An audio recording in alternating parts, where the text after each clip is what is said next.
Welcome to Season 9 of the Life Giver Podcast, a place for honest conversation about you, your relationships, and the leader you're meant to be to those around you. I'm your host, Corie Weathers. I'm a wife, mom, licensed professional counselor, and many other things. But today, I'm here to breathe life back into you.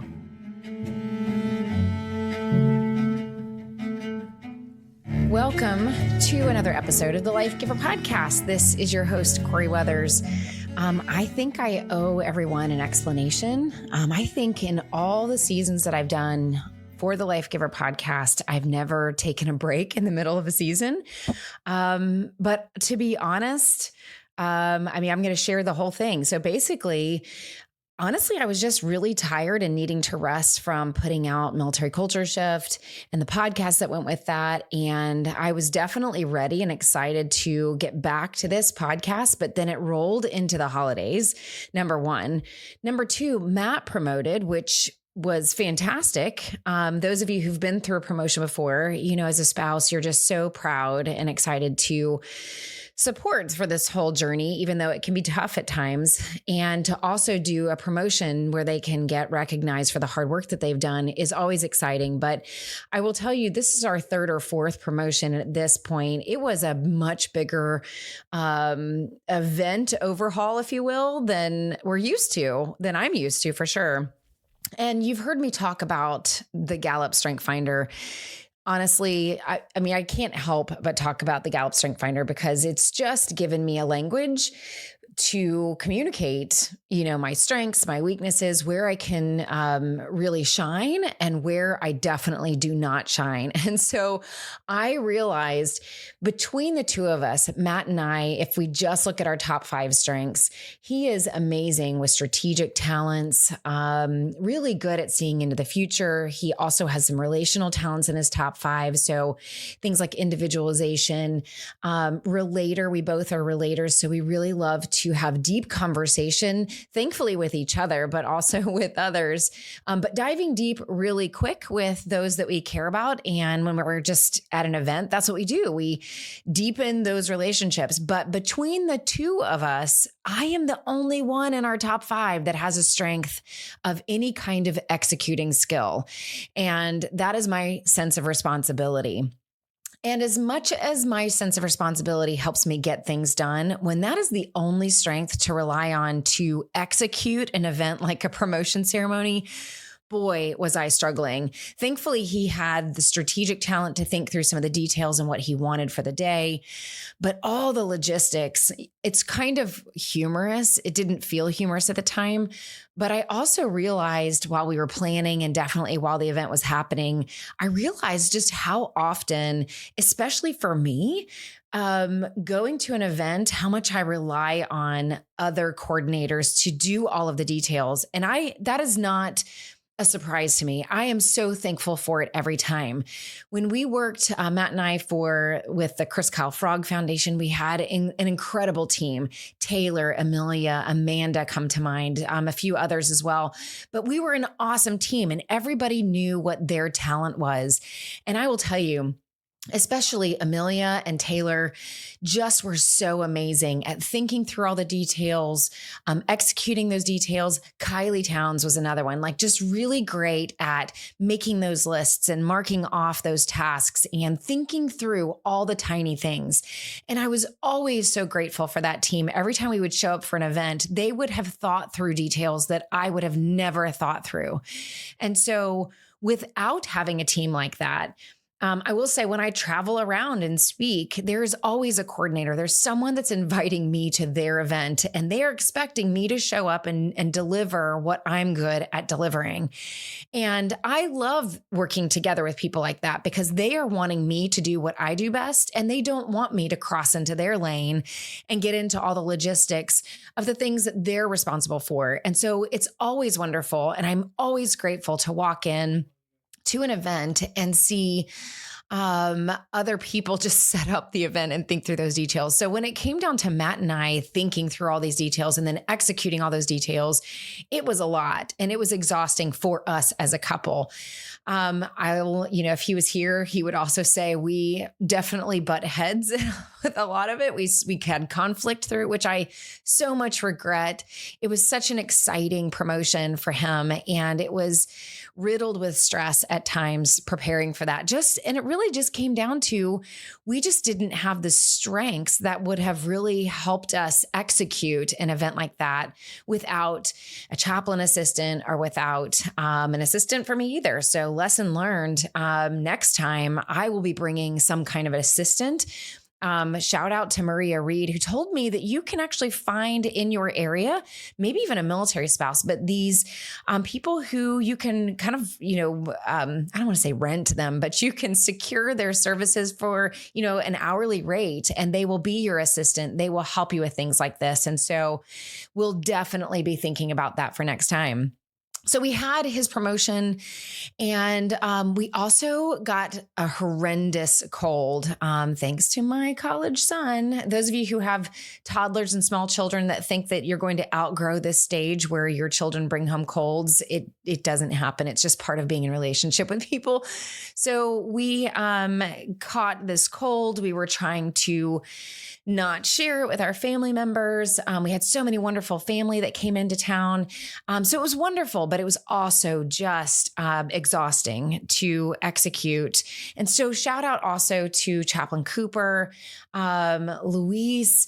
There's so many other people that so many people that just jumped in that helped us when we needed it to do that event. Somebody even gave me their Wi-Fi puck to use so that I could stream his promotion. So I just could not have thought through all the details without the help of others. So thank you to those of you who might be listening that helped us with all that.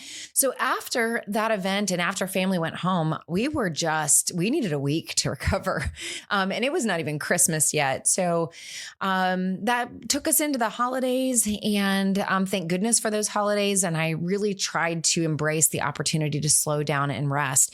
And so that brings us to today's episode, because I'm going to be fully honest and transparent. This has never really happened, but I wanted to be authentic with everybody on why it's taken me so long to put an episode out. Number one, I was tired and unmotivated. I'm just going to say that out loud. I know there's so much of like a hustle culture that just suggests that we should all be able to work ahead and have everything, kind of lined up so that when these moments happen, you have something to deliver because you've worked on it in advance. Hence my lack of strengths in executing. Sometimes I don't know about you guys, but sometimes I am literally, it's not all the time, but if it's something that's just on me and it's not for someone else that's depending on me to hit a deadline, if it's just me, sometimes I might be doing things like down to the wire. And so I didn't have any episodes in the can, if you will, to last during this holiday season where I just needed a break. So that's part of it. I just needed a break, and I needed to honor that, honor my body, honor my mind, and take that break. But there was another piece of this where something wasn't feeling right. Not only was I not motivated, probably due to exhaustion or just fatigue, but I couldn't quite get myself excited about the topic and the theme for season 9. And the more that I thought about it, of course, you guys know I love Wonder Woman and I love superheroes, and I love the hero's journey. And it's a great idea. It's honestly a great idea to take a whole season and to unpack that. But I just couldn't get my motivation and my excitement behind it as far as recording another episode, even though it was a great idea and even though I'm passionate about the topic. So I just kind of sat on that, which is another reason why I think there was this delay, because I really just need to figure out what was going on. Was I done with the podcast? Was the theme not resonating with me? Like, what was going on that made me unmotivated? And the more I thought about it, the more I thought about why I started the podcast to begin with. Military Culture Shift, the book, was obviously a passion of mine and something I needed to get not only out of my head, but into the world. And I am grateful and will continue to use that content to train and encourage military leaders, spouses, and the military culture. It is something I'm still passionate about. But it is a little bit of a deviation from where I started, not only the podcast, but my career, this podcast, because I am also a clinician by trade. I still see individuals and couples in coaching and counseling sessions, not quite as much as I used to because my travel schedule makes it a little harder for me to work intensively with individuals and couples, but that's my heart. And the more that I thought about it, the more I realized relationships and our investment in relationships is literally the most important thing, the most important pain point that we will have as humans throughout our life. Being in relationship is necessary and it is hard. And it's why I got into counseling in the first place, because I wanted to help people with relationships. But it's also what a lot of this podcast has been centered on, which I think is why you probably started listening to it in the first place, which was for marriage advice, relationship advice, to help you work through the difficulty of relationships. Relationships are messy. And the theme, the hero's journey, is critical to relationships because you do need to have a relationship with yourself. You do need to honor your own personal growth. You should be challenged. You should be finding a sense of purpose. You should be taking risks that are healthy. You should be going on those adventures. You should be battling yourself in order to get better. All of those things are important. But if you're not in relationship with people, then you're really isolated, alone, maybe happy, but everything that we know is that that people cannot survive by themselves.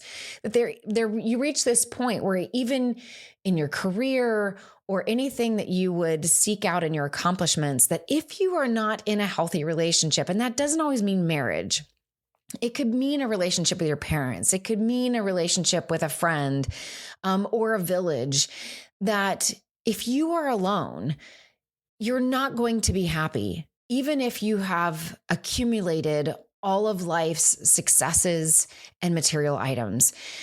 And so I decided it was important to come back to the basics, maybe not the basics of relationships, but to come back to what originally launched me into doing a podcast in the first place. Because when I was in sessions with people and working with couples, I found that so many of the sessions, so many of the topics and themes that were occurring in those sessions, they were happening, from hour to hour, session to session. And I started the podcast because I wanted to maximize my energy. Like, instead of me doing 6 sessions in a day and 3 or 4 of those sessions all dealt with the same topic, what would it look like to put that topic out on a podcast and hit 100 families who might be needing that same theme or that same topic addressed? And so I decided I wanted to return back to that. And I have a feeling that you're not only going to be okay with that, but I think that you're probably going to appreciate it too. And so my next decision was, well, what do I do with the first 3 episodes? I think 3 episodes that I've already put out that were part of the hero's journey. And at first I thought about, I'm going to take it down and start all over. But then I thought, it's more authentic for me to just pivot and just start from here. Because number one, I hope that those other episodes are helpful in some way for those of you out there who maybe feel like you're right on the cusp of having your own hero's journey. And 2, I think it's really honest and authentic. And that's important to me on this podcast. And it's important to me to be authentic with you that, we all have these moments where we start something and then pivot and decide we've got to do something different. I've shared on the podcast several different instances where I started a project only to go, this was wrong. This was not the right direction to go. And I had to explain it to the people I needed to explain it to and then get back on track. And so I hope that leaving this season the way that it is encouragement to somebody else out there who maybe has started a decision, maybe started a hero's journey, only to realize you took off on the wrong track, and that there's always opportunities to pivot and to get back on track. And so what I would like to do with today's episode and also future episodes in season 9 is really unpack some of the messiness of these relationships that you might be in. And again, this could be marriage, this could be parenting, this could be external family members, it could be messy relationships with your village, your friends. The very nature of being in a relationship is that it will be messy. And I get the most frequent question that I get from people, especially in sessions, is what is a healthy relationship? And so I'm going to unpack today, but also over the course, maybe not the whole season, but I'm going to reference it a lot. Some of what I guess I should call Corie-isms. I don't know if we can say it that way, but I think every counselor probably has over time their specific or favorite metaphors, phrases, things that we use to paint a picture or to teach a skill to someone in a way that hopefully they'll remember, and if it's helpful, that they can implement in their own lives. And so there are lots of metaphors. Those of you who have worked with me before, there's probably several that come to mind that I'm going to unpack over this season and share with you some of the metaphors that I use the most in sessions. And messiness in relationships is definitely one that I say a lot, just to validate individuals and couples that, hey, relationships are going to be messy. There is no way this issue, whatever it is that you're bringing to the table, is going to be addressed in a clean way. There's no easy button. There's no equation I can give you. And if we're going to ask ourselves, what does a healthy relationship actually look like? The answer is it's messy, which means it's uncomfortable, which means it's going to be hard. And we hope throughout the messiness of a relationship that there are bouts or seasons where there's joy. Because if there's joy all the time and peace all the time, then you would hear most counselors say something is wrong because there's no conflict. Conflict is friction. Friction equals growth. And I would say relationships, which again, we are created to be in them, and not being in a relationship is unhealthy. And it means that we are not growing. It means that we are alone, and we are not built to be alone.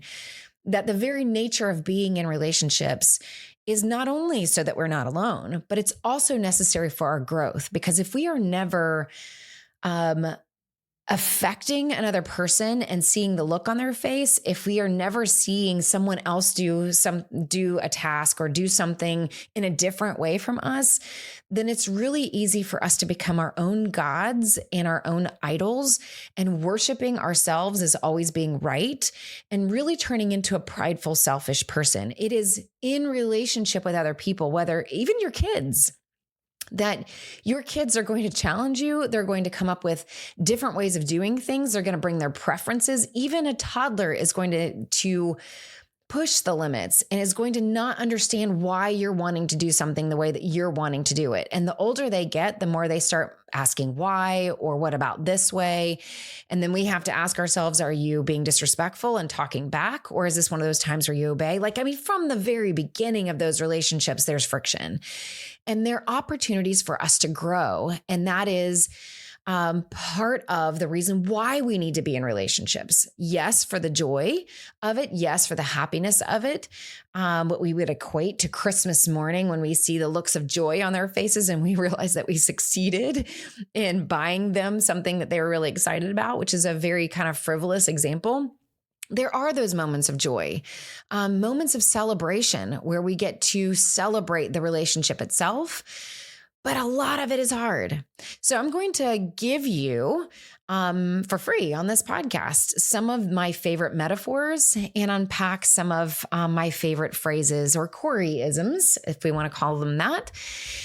And today we are going to talk about the messy middle. And those of you who've worked with me know I say it all the time. Whenever we're deliberating a decision or trying to figure out what's the approach that we're going to take on this, they know that I will say something like, well, it's probably in the messy middle. So we're going to talk about the messy middle today. And there's honestly, I could do a whole bunch of episodes on the messy middle, and you'll see why here in just a minute. But first, I want to paint a picture for you, okay? In a relationship, we all know that boundaries are important. And we might have a little bit of some time today to dive into some of those boundaries in relationships. And probably most of the time as we're talking through this and throughout episodes, I really am going to come back to marriage a lot, because marriage really, really is the crucible that is excruciatingly difficult and should be. When you're parenting, eventually those kids become adults and they are making their own decisions. And there's a letting go. There's a launching where they have to be their own adult, form their own relationships, and they will be coming back to you, hopefully, if your relationship is healthy, for parenting advice or to be in relationship with you. But as far as living in close proximity as adults, it's the marriage that is not only the messiest, but I think it's the hardest. Yes, there are parenting relationships where some of you are having a really tough time sorting through your relationship with your parents. So I get questions frequently about, when do I cut off a parent, or unhealthy behaviors with a parent? And those are hard too. But the very fact that you are asking, can I not visit parents for Christmas this year? Can I cut off parents? When is it healthy, or is it healthy to do that? Like, the very questioning of that implies that it's a little bit easier of a decision than when you're talking about a marriage and whether or not a marriage is going to make it. So I'm going to be really addressing marriage most of the time, or applying some of these principles to marriage, because those are the most frequent requests and questions that I get. I want to paint a picture for you. And I will, on my Substack, I will include, I'm going to write a little bit about this, and I will include some pictures of what I'm about to describe here. So make sure you follow me, because really I'm going to be doing the podcast and Substack more than anything else, more than social media. But I'm going to put this picture on my Substack newsletter. And it is a picture of one of my favorite places that we have the privilege of being around and seeing almost every day here outside of Fort Cavazos. So there is a dam that I have to cross to go from our neighborhood to the town that's next to us, where our kids go to school. And it is beautiful. In fact, it is a gift. In fact, every place that we have lived has included something special, whether it was the mountains of Colorado, trails at another place, but just as a small little just gift for me to help me keep my sanity. And this dam that is next to a lake has been a beautiful gift, because when I go across that dam, on one side, the dam, it drops down, and it's kind of scary, especially when you're teaching to teenage boys how to drive and they have to go across this dam in order to go to school. But on one side, it is a lake. It just is a drop into a lake. And then on the other side, it is a drop into a valley. And I mean a drop. I'm not talking about like when you're going across the dam, you're at the water line. I'm saying it is a drop on both sides. Think of a green valley on one side and a lake on the other side. And so when you're going across this dam, you're very mindful that there are limits on both sides of the road. Thankfully, there are guardrails as well. And it's a 2-lane highway. Now, nobody in their right mind is going to pass a car on this 2-lane road going across this dam with a drop into a valley on one side and a drop into the lake on the other. But Worst case scenario, if you had to cross the yellow line to pass a car, you could. You're just very mindful of whether or not you should, but it's not necessarily, probably is illegal, but you can. If we can just all agree on that, you can. But you're very aware that there are extreme limits on both sides. And you know that you have, in case there was an emergency, you have this space, you have these 2 lanes to use those 2 lanes if you need to in an emergency, as long as you don't hit those guardrails and go off the cliff on either side. So whenever I'm trying to make a decision, whenever I'm trying to help a couple or an individual think through, what do you want to do? Who do you want to be in this situation? Or what is healthy? I talk about this spectrum, and on this spectrum, you have 2 extremes. And on one extreme, you can go, what is the healthiest, or not the healthiest, sorry, what is the biggest extreme over here? So let's just say you're trying to decide whether or not we should even be in relationships, right? Because we are currently the loneliest cohort generation at the loneliest point of society I think we've ever been. Gen Z is definitely the loneliest generation to date. And so if we're just trying to decide, should I get in relationship with other people? Should I invite more people into my life? Let's just use that decision for a moment. On one extreme, we could say, well, one extreme of that decision, way far, as far out as you can possibly think, almost to the place of destruction, right? Because on that road, going across that dam, either extreme, if I go off either extreme, it is destruction, right? So one extreme would be, well, I could become obsessive and flood my life with relationships, so much so, and put myself so much out there that I neglect some other things that are healthy in my life. Let's say it's a college student and they're trying to get involved at college, and they start joining fraternities and organizations and going to sporting events, right? Like if we are overdoing relationships or being around people, we're going to create some destruction in our life, and we're going to probably not do well in our school and our homework and our academics and some of the, maybe even our physical health, right? Especially if there's drinking involved, right? Like that sheer extreme extroversion can be destructive, right? So we don't want to go off that cliff on that extreme. Now let's think of the other opposite extreme. The other extreme would be to, in a destructive way, not engage in relationships at all, right? So very isolated, being in our room, doing nothing but video games, almost going into a panic if we are invited to something, saying no to everything. And maybe our grades are okay, but we are not well, right? So destruction in the farthest extreme that we can go. In fact, I've also even asked college students, what would happen if you made that choice 4 years in a row, right? Not only is that extreme important for a year, but if it was 4 years, what would you regret? What would you miss out on? What would you look back on and say, what would you say about your college experience? And usually they'll answer that they wasted that opportunity, right? So now we have on the spectrum both extremes. We know what is unhealthy at both of those extremes.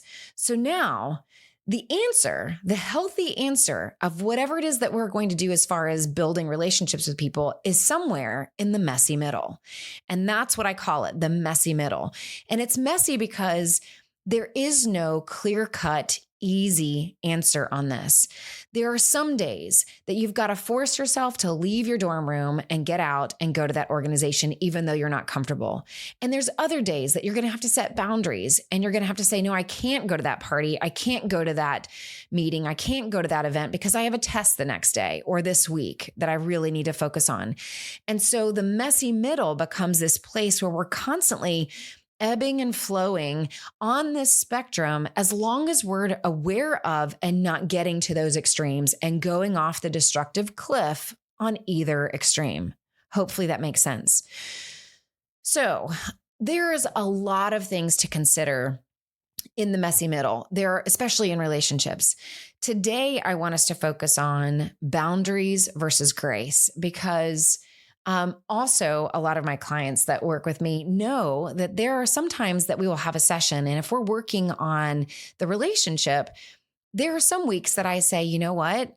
It sounds like it's a really good week or a good day for boundaries because you really are maybe avoiding setting those healthy boundaries in your relationship. And then the next week they might come in and they might have gone a little too far on the boundaries or just extended and just had nothing but boundaries. And it's feeling really rigid and really overly structured in the relationship. And they might hear me say, you know what you really might need today? It sounds like it's a good day for grace. And then maybe we need to like relax and be flexible a little bit on this. Okay, so let's talk a little bit about boundaries versus grace in the messy middle. What do I mean by boundaries? And what do I mean by extending grace? This is where a lot of people get tripped up because when you're coming in for relationship advice and you're really stressed and you're really tired and maybe there's been a lot of conflict, what you probably want is a very clean answer, right? Who's right? Who's wrong? Let's figure out the solution and let's move on, right? And I think that's what everybody wants. But relationships aren't solved with an equation. No one person is ever fully right.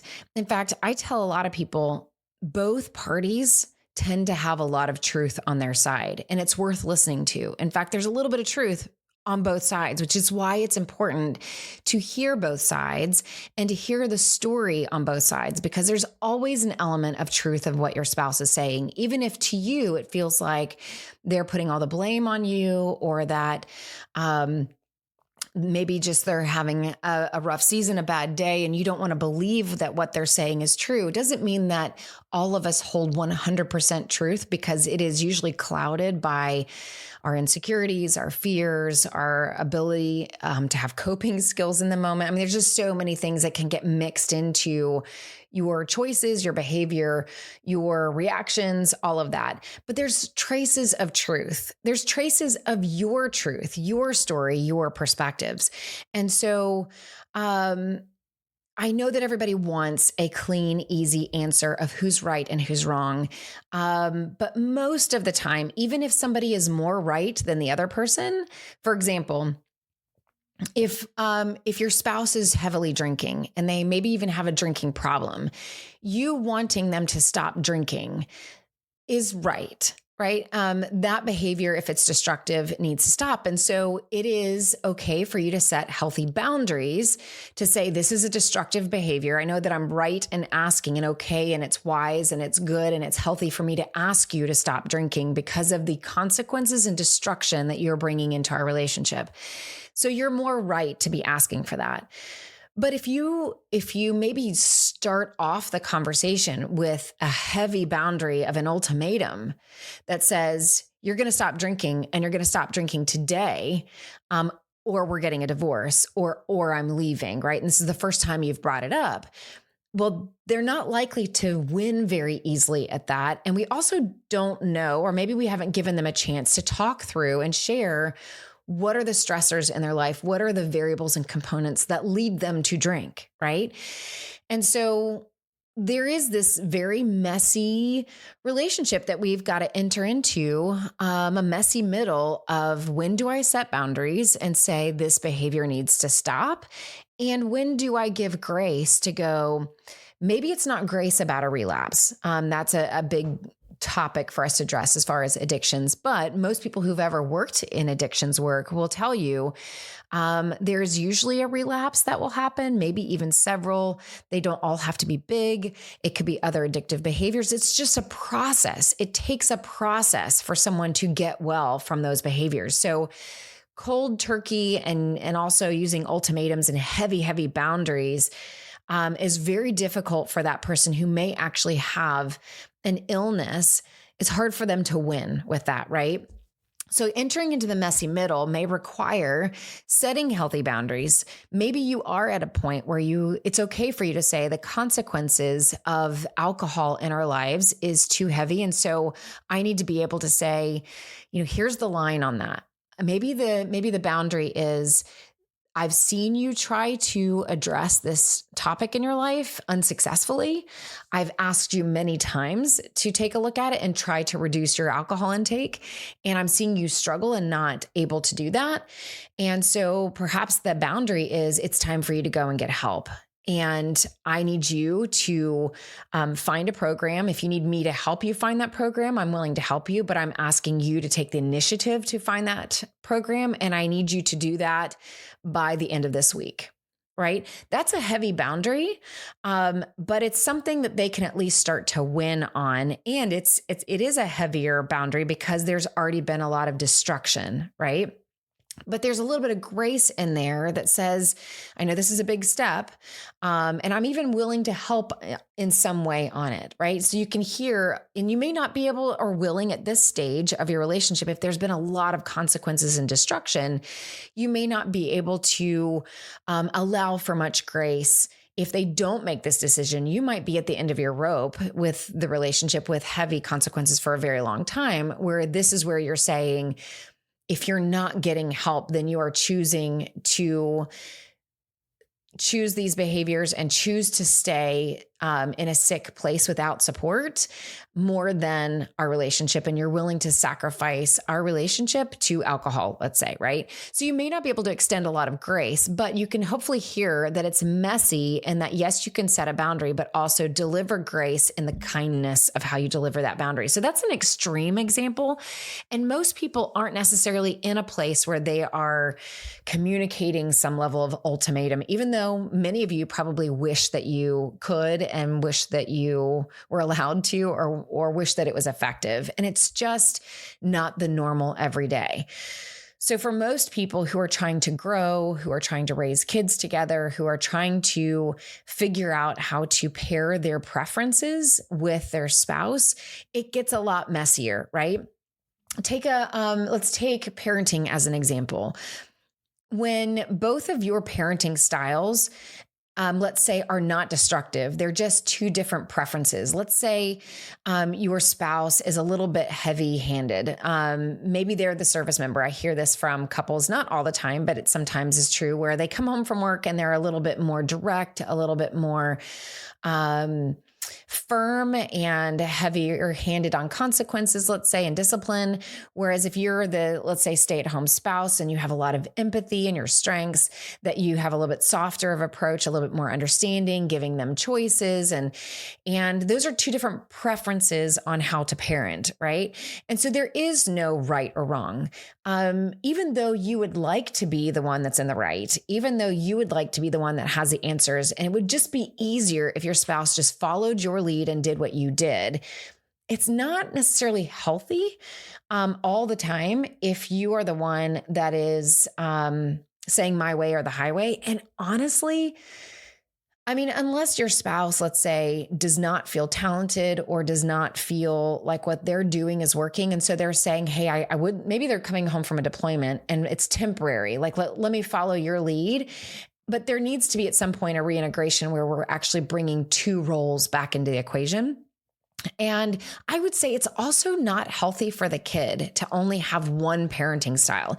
Even if you're a single parent, it can be really good for kids to have a village of other people in their life that are raising them in different ways. A coach, a teacher, a youth leader, a spiritual director, you as a parent, grandparents, an aunt, uncle, somebody else, like the village, showing that there's these different styles, different communication styles, different ways of supporting them. It's good for kids to have a diverse village of people that are raising them with different talents. And so I always tell parents, it's actually really good when your child sees you parenting different from your spouse. Now, your basic values, your basic rules need to have a foundation that you agree on, but how they manifest for you as parents and then how you're raising your kids can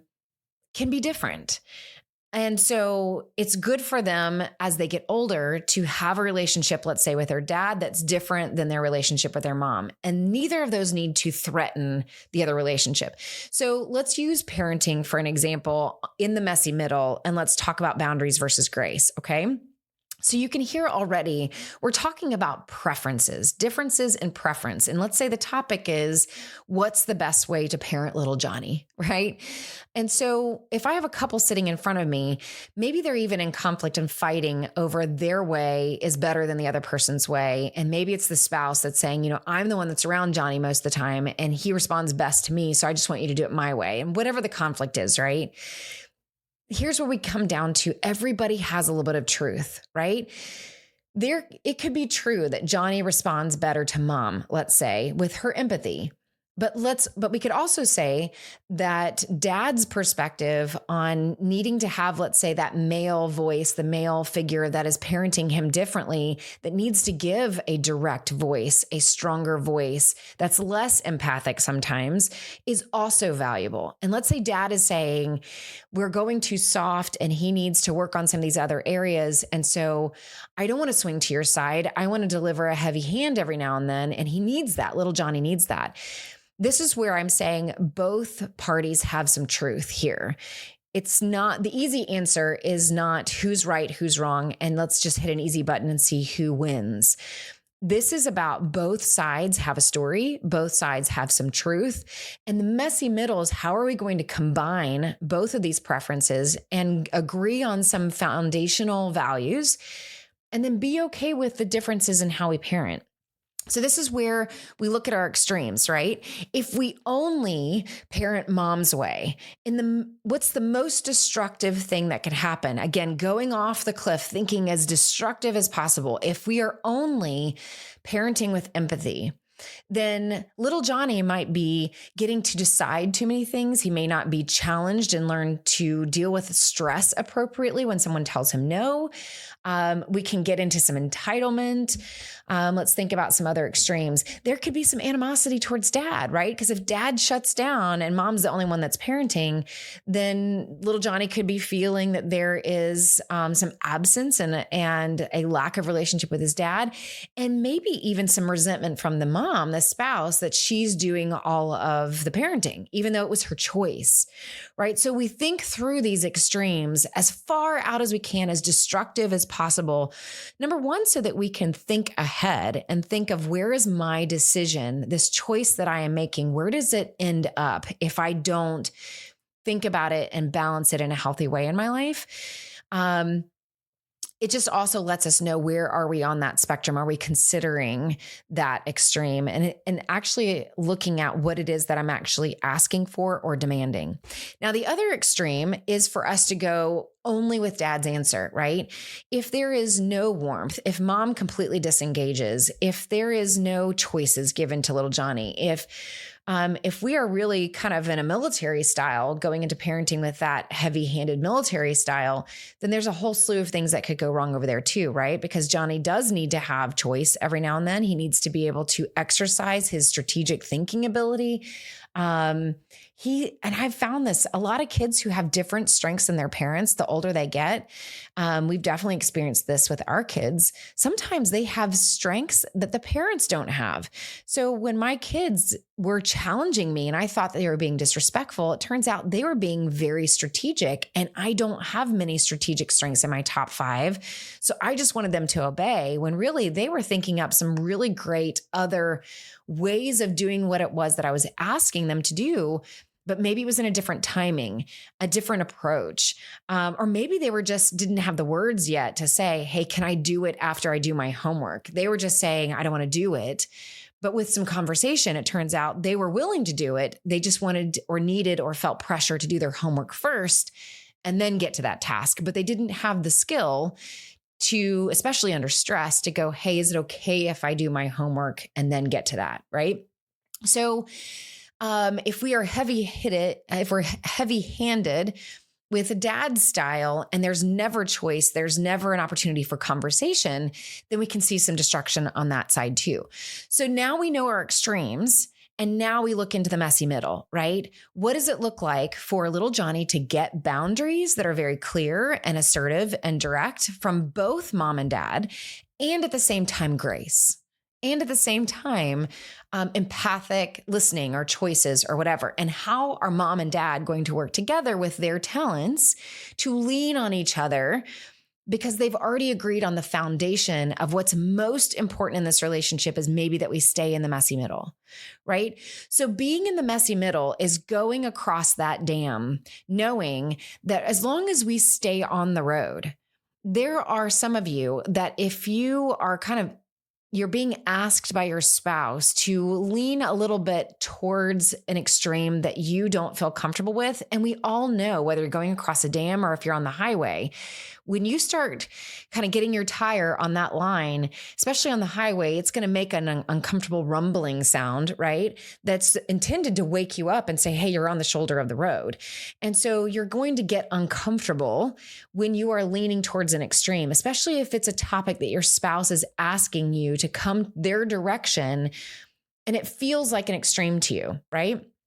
But as long as we are aware that as long as we stay on the road, there are portions of the road as we lean one way or the other. In this example, as dad leans towards and trusts mom's approach to empathic parenting, he's going to be uncomfortable. He's going to feel like when mom is leading out in that parenting moment, that we're on the shoulder of the road. He's on the shoulder of the road, and it feels very uncomfortable because that's not the way that he would parent. Just the same as when mom is trusting dad to lead in this parenting situation, and he's coming across pretty heavy and pretty direct. She feels like, we are on the shoulder of the road for me. It is too far on the extreme for me. But being able to ask ourselves, is it really the extreme? Is that the extreme of this spectrum? I think we would realize we're actually still on the road. It's just we're in a place that's uncomfortable and not necessarily where I feel most comfortable most of the time. As long as we are staying on the road and not crossing the lines, right? As long as we are not going to those extremes that we envisioned and really thought through what is really destructive on these choices. As long as we are not going close to that destructive choice and going off the cliff, then it helps us when we are feeling uncomfortable, leaning maybe towards a direction that our spouse is asking for, that this is just me stretching and it's just uncomfortable, but we're still on the road. We are not heading towards that extreme and we're not about to go off a cliff because we have talked about it. We've thought it through. We have envisioned what is the for real destructive consequences of this choice going to an extreme. Okay. So we're going to talk about in future episodes more about being in the messy middle, because there is so much we could cover in the messy middle. We could apply the messy middle to your own personal growth of setting boundaries and giving grace to yourself. When do you need to kick yourself into gear and get going on maybe a New Year's resolution that you said you were going to do but haven't, and you need to set some firm boundaries with yourself? And then when do you need to give yourself some grace?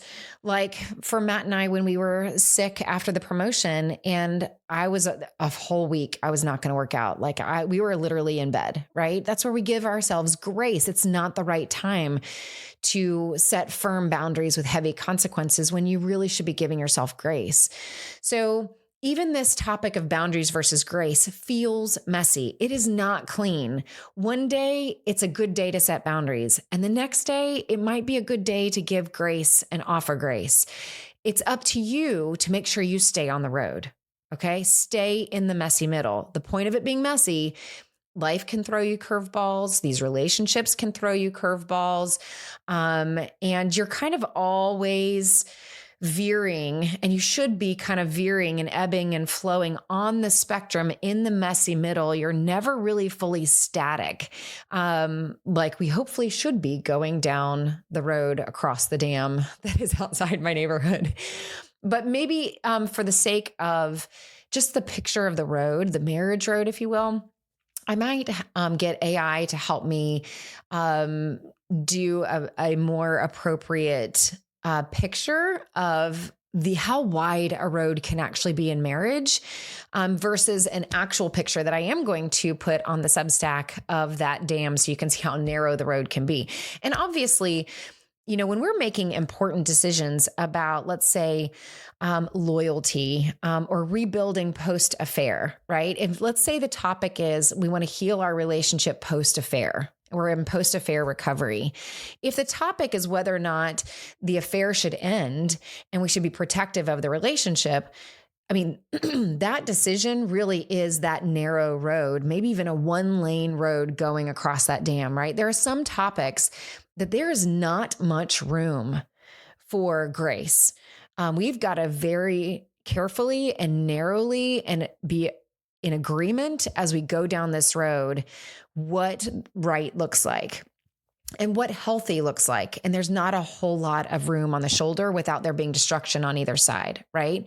So there are a few topics that maybe the road narrows, but for most relationships, the road is quite wide. And we unfortunately take things a little too seriously and we make the road too narrow for us and for our spouse. And so today might be a good day for you to think about that and think about the conflict that you might be having with your spouse and whether or not we need to widen the road, and that maybe what you're asking of your spouse, or maybe what your spouse is asking of you, is asking you to stretch a little bit, but that their request of you, their ask, that whatever it is that they're asking of you, is growth and stretching you outside of your comfort zone and just asking you to go a little bit towards the shoulder of the road, but not asking for something that's destructive. Okay. So take a look at maybe what your conflict is right now in your life. Ask yourself, is it a good time for boundaries or grace for yourself, for the relationship? And do you need to widen that road a little bit, or is this something that's highly destructive and that the road is quite narrow? So I hope that makes sense. Hopefully that's confusing. We're going to have more Corie-isms for sure. There's all kinds of ones I think about. There's the messy middle. There's people often say to me, I wish I had a pocket Corie, which is their way of saying, can you just communicate for me when I struggle with words? There is the metaphor of the duplex, which I've worked with a lot of people that it's been really helpful, that I don't know if I've ever unpacked on the podcast. So I hope to bring you more Corie-isms throughout season 9, but we're definitely going to unpack more of these topics that exist in the messy middle of messy relationships. So thank you guys for being understanding while I took a break. Thank you for being understanding while I figured myself out. Hopefully pivoting and getting us back on relationship conversations will be helpful, and you'll enjoy it for the rest of season 9. Even when I'm out there doing military leadership, professional development workshops, I thought about this over the holidays. I mean, it really all still comes down to relationships. And I find myself saying it all the time, like, you cannot hit an easy button on leadership. Like, it's just like parenting. If you want to be a good leader, you're going to have to step into the messy middle. It's going to get messy. And you just have to care about people and also being a good leader enough that you're willing to get a little messy. It's just, we can't come to work and hit an easy button and just hope everybody just does their job for our sake, right? We are in relationship with people and it's going to get messy. So it's just another reason why I wanted to come back to relationships for the podcast. And hopefully this is helpful to you. So thank you guys so much for listening. Please share this episode and other episodes that are helpful with other people. I don't do a whole lot of advertising and marketing on this. I like to think that if it's helpful, that you'll share it with somebody that you're thinking about during this episode who might benefit from what we're talking about. So I hope you had a wonderful holiday. I hope you've had a great start to your New Year's. Take care of yourselves. Go after that goal. Don't expect too much of yourself. Give yourself grace. But if you need a good kick in the pants, now's that time to do that too. So it's an honor to serve you as always. And we will connect next time. Thank you for listening to the Life Giver podcast. Please leave a review, share this episode with your friends, and send me a voice message or connect with me on Substack. You can find out more about me using links in the show notes.